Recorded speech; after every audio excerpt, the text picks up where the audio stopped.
Há quem olhe para os carros e veja apenas metal e rodas. Nós vemos muito mais do que isso. Nós vemos histórias, vemos pessoas, vemos ligações.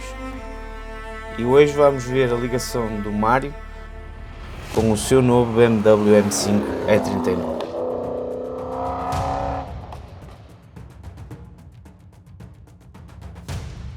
Boas pessoal, bem-vindos ao nosso canal, o Zabulina Café. Eu sou o Diogo Quaresma. Sou Mário Quaresma. Somos primos, fica já aqui esclarecido. E hoje estamos aqui para conhecer um bocadinho a história do Mário, mas não é só a história do Mário, é a história do Mário e do carro do Mário. O Mário comprou um M5 E39, um carro de 99, é um M5 fase 1. E a primeira pergunta que eu acho que temos que começar por fazer é: Mário, era este? Era este, sem dúvida. Muito bem, e diz-me uma coisa, porquê especificamente este de E39 da era 90 e não qualquer outro M5 mais recente, mais moderno? Para mim, foi equilibrar aqui um bocadinho a balança. Já tens um carro com todas as comodidades e já com bastante tecnologia, apesar dele já ter os seus belos 27 anos, mas ainda tens muito a parte analógica do carro. A sensação de condução, a forma como tens, e depois é o único modelo M5 em que não há cá desculpas, só há manual. Certo. E influencia um bocadinho. Sim. No final da conta, estás a ver? Yeah. Manual, dá. Eu brincar mais e tal, Sim. do que com as outras caixas mais atuais. Pronto, é uma condução diferente, não quer dizer que tu com um caixa automática também não brinques, mas... Óbvio, mas como eu te estava a dizer, é mais por aí. É ele ainda ser um carro bastante analógico em relação aos outros modelos. Modelos mais recentes, principalmente. O que, no meu caso, influenciou-me a ir antes para este, para além do design dele, que para mim foi o que deu o salto no modelo. O E39 foi o que deu o salto nos modelos da gama toda, Série 5. Da série 5. Certo, diz-me uma coisa, a potência deste carro? Tem exatamente aquilo como a BMW anuncia. Não tem alterações de motor, tem 400 cavalos. 400 cavalos, já é Já é engraçado. Já, e principalmente deve ser engraçado a beber, não é? Porque são 400 cavalos que têm que beber e normalmente eles têm cedo. Motor V8? 4.9 litros, V8. O primeiro M5 a ter motor em B. Motor em B, exatamente. Pois sim, porque os M5 anterior, ou melhor, a gama BM anterior... 6 cilindros. 6 É cilindros 34, 6 cilindros. Já era um carro com uma boa cavalagem. E no salto para o E39, penso eu que a BMW deve ter dito, não, o M5 tem que ter mais diferenças para o M3. E daí o M5 começou a ser equipado, até à data 2, com motores V8. É curioso, e eu não quero estar aqui a cometer uma gafe, mas do pouco conhecimento automóvel que vou tendo, e se não estou em erro, corrijo-me, porque tu melhor do que ninguém és capaz de me saber corrigir. E estes carros, digamos, os M5 são os únicos com motor em V da altura, excetuando uma série do M3 que teve também um motor V8, porque a BMW numa altura decidiu equipar o M5 com motor V10. Sim, mais ali a partir de 2006, 2005, 2006, nasce o M5, que toda a gente diz que é o santo grau, que é o S60, que é um B10, com 500 e poucos cavalos, e aí eles optaram para no M3, mas lá está, continua a haver...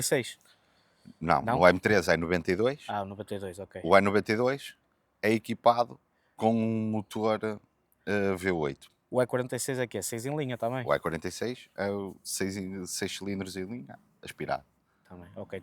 Por acaso tinha ideia, estás a ver, a minha gafe, e é bom, um conhecedor mais do que eu do BMW, tinha ideia que tinha sido o E46, que também já tinha tido um E acho que V8. a BMW com estes dois modelos, o E92, porque a E90 acabas por ter, volta outra vez que só havia no E36, o M3 sedã, volta a existir, sedã coupé cabrio, motores V8, e o M5 dá um salto para um B10, e acho que a BMW imortalizou esta estas versões dos M's, porque é o único M3 V8 e é o único M5 V10. Exato.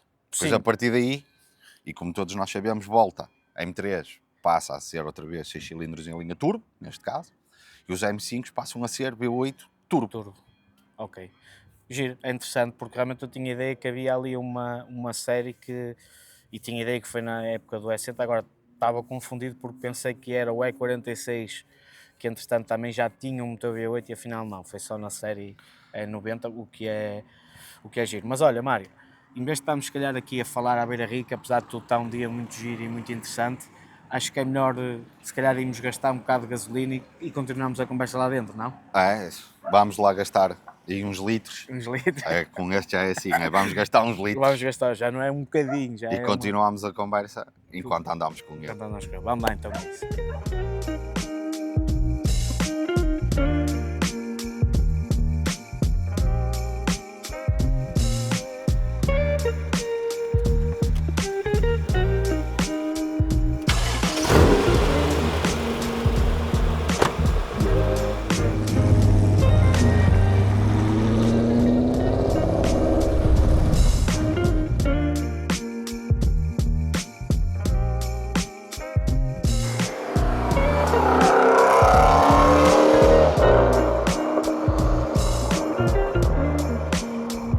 Estamos então aqui com o Mário no seu M5 E39 e como sempre isto é giro porque a ideia aqui no canal é partilhar histórias e não só o carro, por isso é partilhar a história do carro com o dono e a história do dono com a marca, o que for, e começando precisamente por aí, pergunto Mário, qual é a tua história com a BMW? A história com a BMW é simples. Aí a uma dada altura queria um carrito, comprei, como tu sabes, o E36, um 318 e-cabra, que graças a Deus ficou na família, não é? Yeah. Pá, primeira sensação de condução de um carro normal com condução mais desportiva, aquilo que a BMW tanto anuncia, não é? Nos carros deles. Pá, depois a partir daí, o E36, o 525D, e agora, um M5zinho, E39. O 525 que tu tiveste, qual foi o modelo de 525? Tive um 525D, um F10 já um carro de 2014, mais atual, um 2000 biturbo. Foi na altura, como trabalhei na BMW, consegui lá fazer um negócio, aquilo foi uma retoma. Como precisava de um carro de família maior, certo? Já que estou aqui, estás a ver? Yeah, e assim fico na mesma com BMW. Sim, juntaste o útil ao agradável, não é? Até porque na altura tiveste um filho e o Cabrio não era propriamente uma... Estás a ver, tu a metes aquele arsenal todo que tu precisas para uma criança pequena, não é? Bibicoques, carrinhos, trios, malas, roupas, na malinha, coitadinha do Cabrio, não dava. Sem dúvida. Olha, e diz-me uma coisa, pronto, tens esta parte da história com a BM e em relação a M's, tens alguma história com M's antes deste carro ou este foi o primeiro M que conduziste?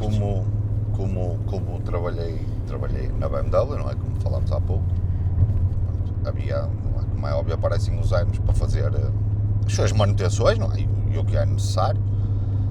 E até o primeiro M5 que conduzi foi um F10, nem foi E39, nem nada disso. Já não era um carro muito usual de aparecer num concessionário, como tu calculas. Sim. Pouco ou quase nada.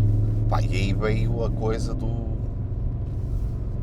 M5, porque um sedã, não é? Desportivo, e depois fiquei impressionado como é que a BMW, não é? Num sedã faz um brinquedo destes.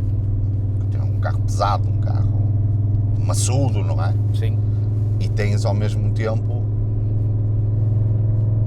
uma coisa desportiva, que brincas com ele, nem dás pela sensação do peso, que é muito fixe.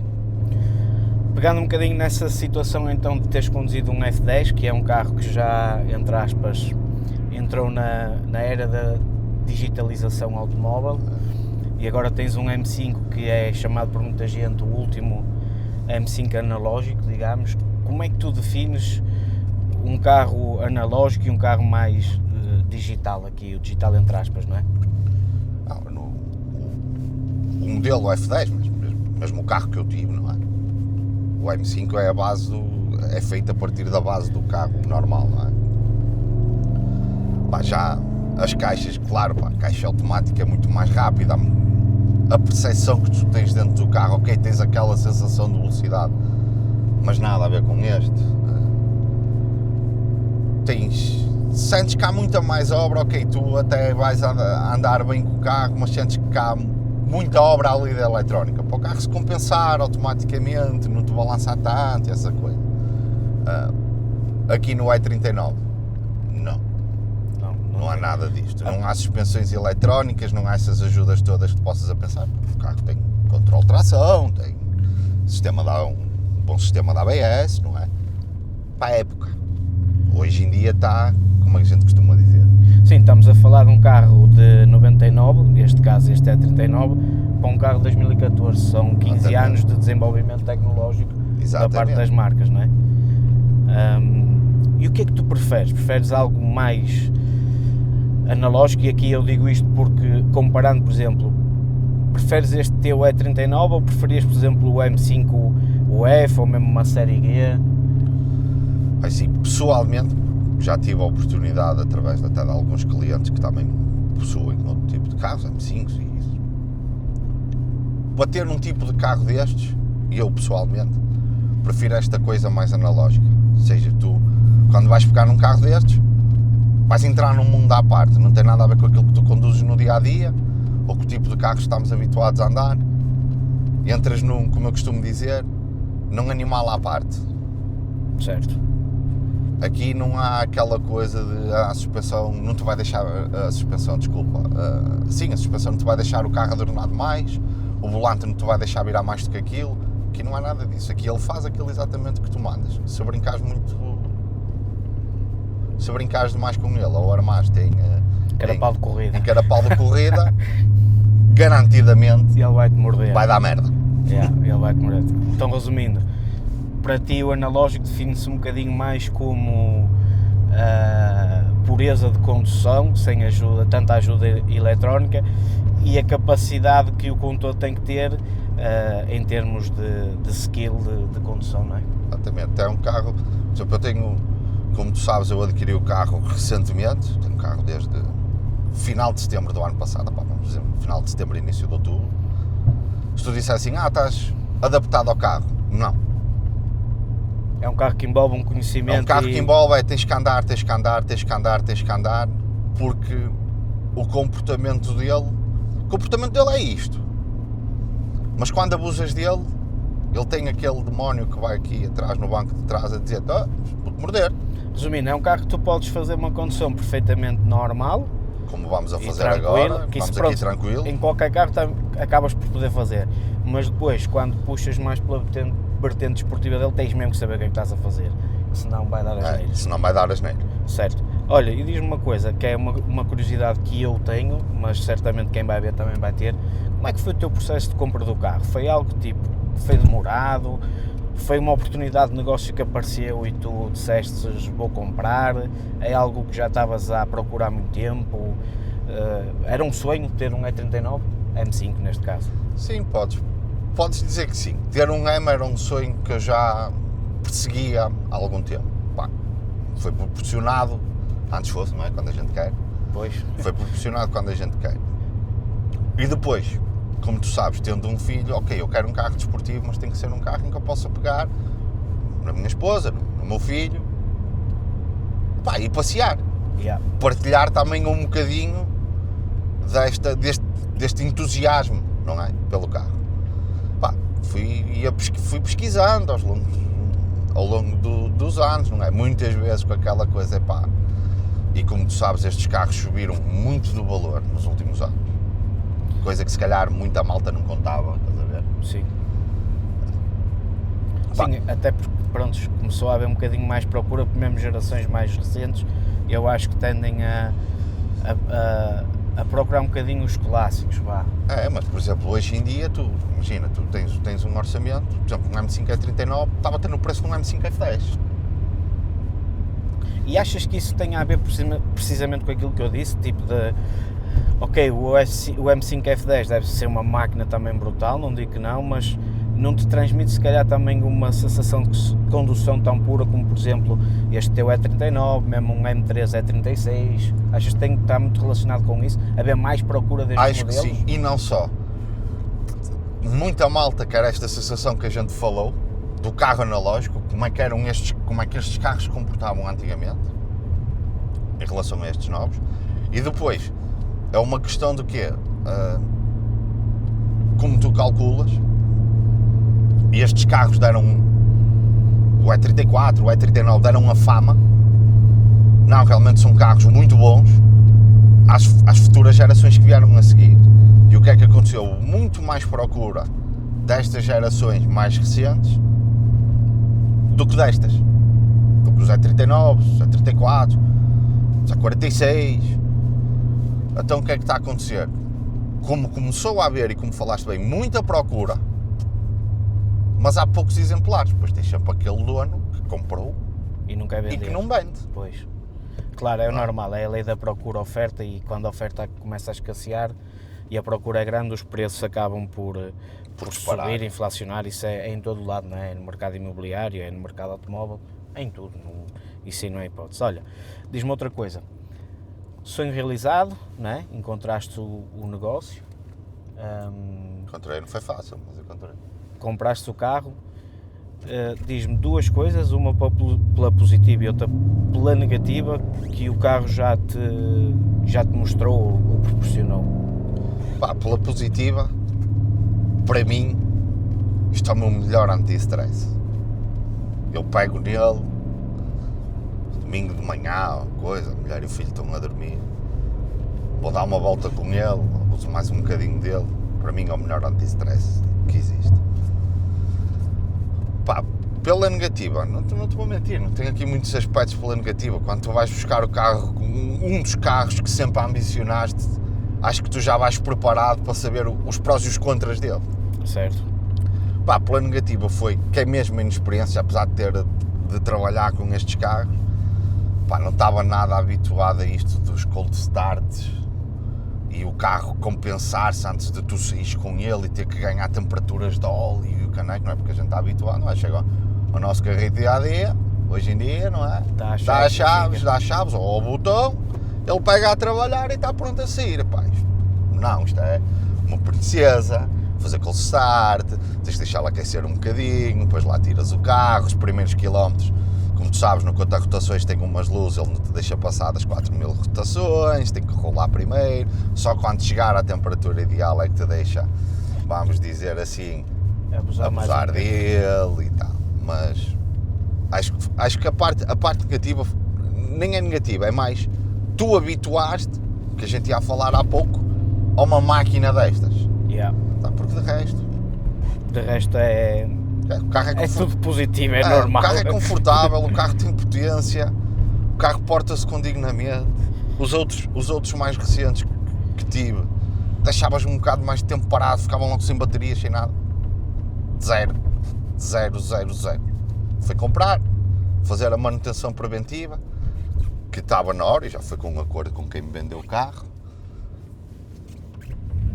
Tem gasolina e usufruir. Exatamente. A parte negativa que a malta pode achar é os consumos.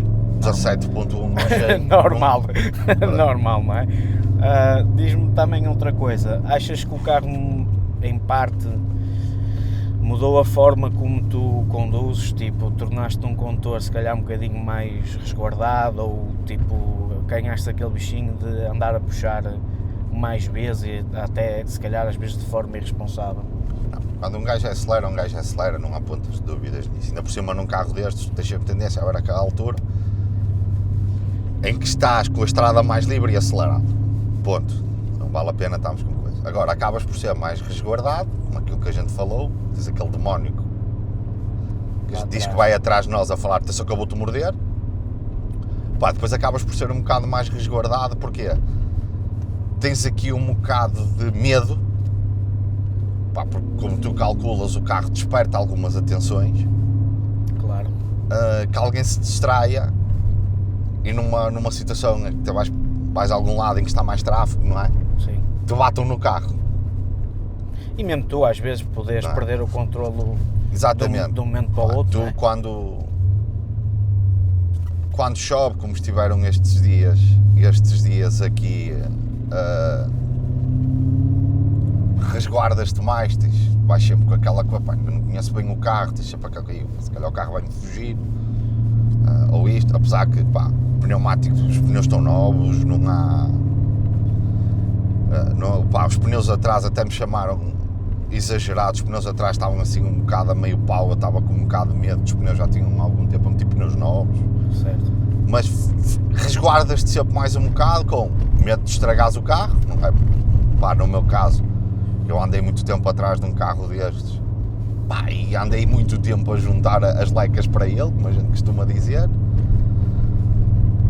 Pá, mas é óbvio que quando tens uma máquina destas tens a oportunidade, como por exemplo, se agora Deus nos ajudava a aparecer aqui uma retinha, tu queres um bocadinho desta alegria. Yeah. E que bela alegria, digo já. Muito bom.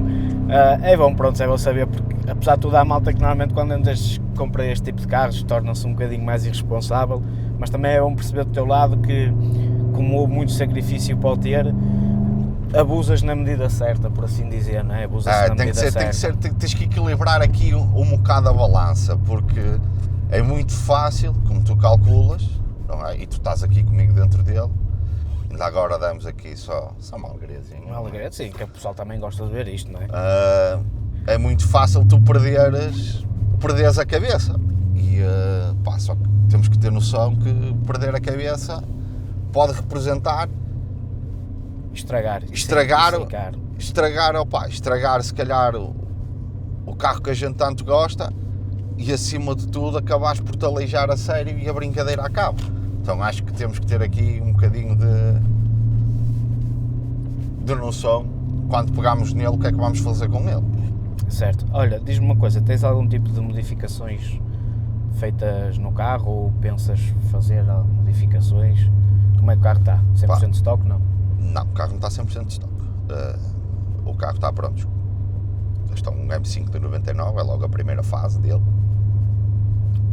Pronto, pá, e eu já o comprei assim, mas o antigo proprietário, pá, que acho que a maior parte dos proprietários que tem um E39 faz. É olha, pôr... curioso, passou agora um Toyota Yaris GR por nós. Então pôs os faróis do fase 2 na frente e atrás. Os primeiros Angelais, estás maluca com os Angelais, agora toda a gente utiliza isso até todo com pop, mas este é o primeiro carro Com Angelais. a ter isto. Eu tenho os faróis de fase 2. Tenho um escape alterado, deve-se ter dado para perceber. Para perceber, já. Tenho um escape que foi feito na Interscape para o carro. Não há cá Custom made. coisa, foi feito para o carro. Na altura, hoje em dia já é mais fácil, percebes? Mas na altura ias buscar escapes Magna Flows e de borlas e Super Sprints, pá, era uma fortuna completamente irrisória. Hoje ainda são caros, já tens maior acesso. Pá, claro, ao meteres o escape tens que fazer uma afinação de e pronto, assim às vezes à noite, principalmente à noite notas mais. Quem vem atrás de mim leva com uma alegria que ele deixa assim uma labaredazita. Ok, porreiro. E não tens mais nada feito no carro, só isso? Não, o resto... tenho, desculpa. O carro tem um sistema de coilovers, Bilstein. Não te quero mentir, mas acho que são umas V16. Pá, tenho isso em casa documentado, porque o antigo proprietário era um homem que efetivamente gostava do carro e entregou-me uma capa com tudo que o carro tem feito, com todas as faturas de material, com todas as manutenções do carro.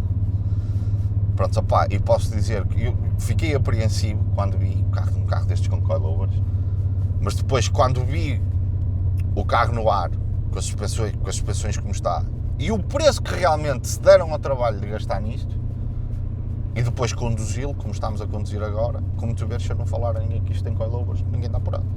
Sim, não, é bom que isto tipo super confortável. Normalmente os coilovers têm tendência a ser um bocadinho mais... Tendência a tornar-te um carro mais duro, sim, etc, sim. etc. Mas neste caso, nada. Ela tem ajustes por tudo o que é canto, ou seja, tu pões a suspensão como queres, a hora que queres.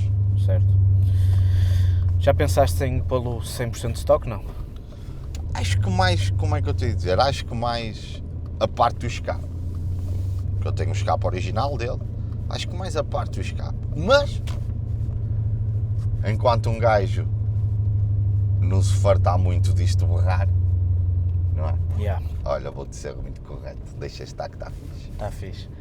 Muito bem, vamos beber um cafezinho, malta, porque isto sem café não funciona. Olha, está aqui um Focus RS também, onde estamos a chegar, que é giro. Está na altura, está sozinho, está na altura de os tirar da garagem. Tirar da garagem, exatamente.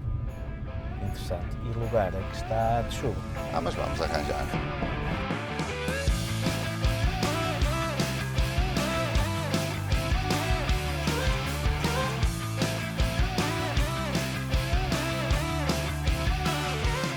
Bem, fizemos a paragenzinha para o café, pessoal. Estamos aqui numa esplanada muito bacana, perto da barragem de Costuma. Felizmente está um dia porreiro. Quando fizemos as rolling shots estava assim um bocado encoberto, mas agora até está um dia bastante brilhante. De manhã estava mais encoberto. Estava mais, yeah. Quando agarrámos no monstro estava mais encoberto. Olha, Mário, continuando aqui a conversazinha enquanto bebemos um cafezinho, que é também um dos temas deste canal. A parte gira disto é que parámos também para conversar na mesma sobre o carro, mas sentamos no ambiente do carro enquanto acompanhámos de um cafezinho. Até agora, qual foi a melhor experiência que tu tiveste com o teu M5? Seja numa viagem, seja numa brincadeira que tu possas ter feito, qual é que consideras a melhor experiência? A melhor experiência foi ali a meio de novembro. Fui a um convívio da malta das Forças Armadas, como estive na Força Aérea, para relembrar o aniversário que temos entrado para a Força Aérea. A reação da malta a ver o carro passar mesmo na autoestrada, é brutal.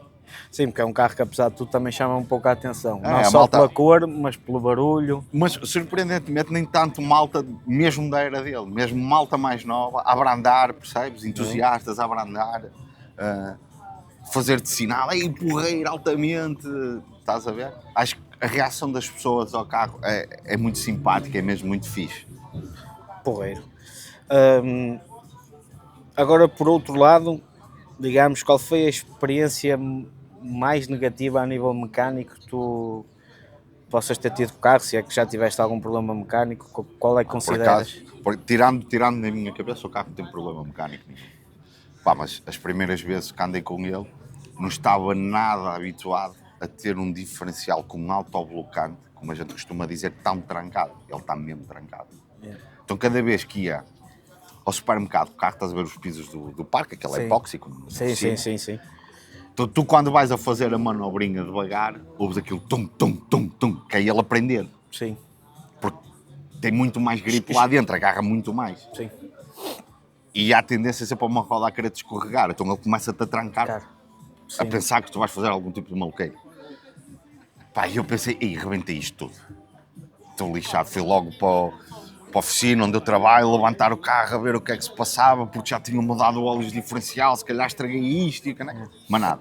Era só o único que estava com avaria, era o dono, o carro não tem nada. Mas é normal, não é? Porque assim, uma coisa também, tu tens a experiência com o F10, como falaste, mas quer dizer, é uma experiência pequena, não é? Não é um carro dia-a-dia, estas pequenas peripécias que tu vais conhecendo no carro. Podemos dizer assim, ok, é um Série 5 também, nada são animais totalmente diferentes. Mesmo o M5, o F10, nada a ver, um animal diferente. Só para dizer que na traseira tem o mesmo logo. O mesmo logo.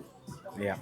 Olha, diz-me outra coisa agora aqui, que é uma pergunta também que eu acho que eu tenho curiosidade em saber, porque normalmente as pessoas definem os carros deles como uma máquina, isto e aquilo. Se tu tivesses uma palavra para definir o teu M5, qual seria? É como eu te disse há pouco, melhor anti-stress do mundo. Sim, mas tipo, consideras um carro, por exemplo, com uma... Em termos de personalidade, digamos, dirias que é um carro mais agressivo, mais sossegado, mais elegante? O que é que... Como é que eu tenho de dizer? É um demónio de fato. Ou seja, aquele carro que tu vais olhar é um carro elegante e o caneco, mas por baixo desta elegância e desta sensatez toda que te parece ter, o demónio está lá de baixo, disfarçado. Pois, aquele B8, não é? Vai-te a trabalhar, está lá o V8, está lá a potência, apesar dele já contar com uns bons quilómetros. Pá, mas se eu não disser a ninguém que normalmente quantos quilómetros o carro tem, a gente pensa que o carro tem meia dúzia de quilómetros rolados por causa do carro que é, e não. Foi utilizado e bem utilizado.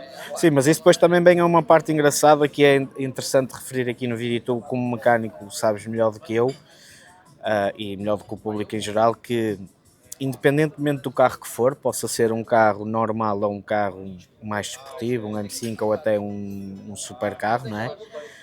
Se os quilómetros forem feitos com manutenções cuidadas, preventivas, a tempo e horas, e digamos, não usar aquilo que eu chamo de material de refugo, que é aquele pessoal que compra um carro, mas depois eu tenho que usar filtros mais baratos, eu tenho que usar filtros coisa porque senão sai muito caro.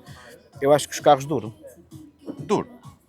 Sem dúvida, a parte mais importante numa máquina destas e outras, como tu vês, estamos aqui repleto de malta das motos. Maltas, yeah. Pá, as coisas foram feitas para ser utilizadas. E a parte da utilização, uma das partes grandes e importantes da utilização é tu sabes a manutenção que tens que fazer ao carro e utilizar um material bom. Pá, é óbvio que precisas de ir para a marca, se tiveres essa possibilidade, sim senhor, mas não precisas de ir para a marca, não precisas. A malta tem que interiorizar que ao termos uma máquina destas, seja ela qual for, que as manutenções preventivas é o que te vão fazer dar durabilidade à máquina. Ao carro, exatamente. Se a máquina andar a ser como nós, se nos tratarmos mal, não tivermos os nossos hábitos de higiene, de alimentação, essa coisa, vamos ter problemas de saúde. Claro. Estas máquinas são iguais. Se não se utilizar um bom óleo, um bom filtro, um bom calço, um bom pneu e estas coisas todas, vão dar problemas por si só. Certo. Normal. Obrigado. Obrigado.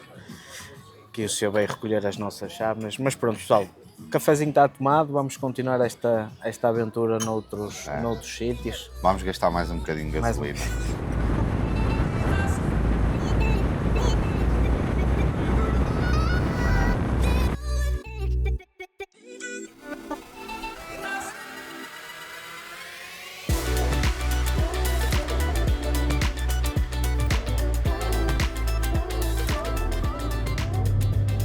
Bem, acho que para terminar este primeiro vídeo aqui no Zagolino e Café, há uma pergunta que eu tenho que fazer.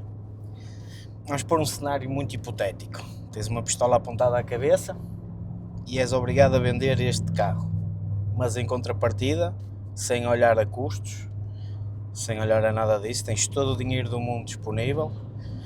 Qual seria o carro que tu eventualmente comprarias para colmatar a falha deste? Epá, não é fácil. Não é mesmo nada fácil, porque, como falámos há pouco, foi um processo demorado, muitas horas, sentado, a magicar a ideia para comprar este carro. Epá, mas muito provavelmente ia ter que arranjar outro igual, que ia ficar aquela coisa tipo 1,39 m, eu quero outro. Mas, sem ser BMW, pá, muito possivelmente que é outra paixão, espero um dia mais tarde conseguir. Era um 911. Seja ele qual for. Qualquer 911. Desde que seja 911, Tá bom. a coisa rola. Pois, normalmente a questão é mesmo esta. Uma coisa que eu noto muito é que amantes de BMW normalmente também são apaixonados por Porsche. Para já, com quem me tenho encontrado, é muito assim. Tenho vários amigos com os dois. Independentemente de qual adquiriram primeiro, percebes? Certo. Tenho um jovem, que é lá meu cliente, tenho um GT3, mas não descansou porque ficou sempre com aquele carro no olho e era o carro da infância dele enquanto não comprou um M3 E92. Ou seja, tenho os dois. Olha a gente a falar e vamos aqui a passar por um. Por isso, há muita ligação acho que pela experiência de condução do Porsche para o BMW, ou vice-versa. Acho que eles estão ali um bocadinho, para nós amantes de carros, um bocadinho ali interligados, estás a ver? Yeah. Bem, está feito, Mário. Olha, obrigado por teres despendido este tempo para nos falar um bocadinho da tua história com o teu M5. Parabéns pela compra, porque realizações é sempre algo importante na nossa vida e tu realizaste um dos teus sonhos. Realizei um dos meus, para já. Um dos teus sonhos. E pessoal, fiquem atentos que vai haver mais novidades no futuro. Um abraço. E porque estamos em dia de eleições,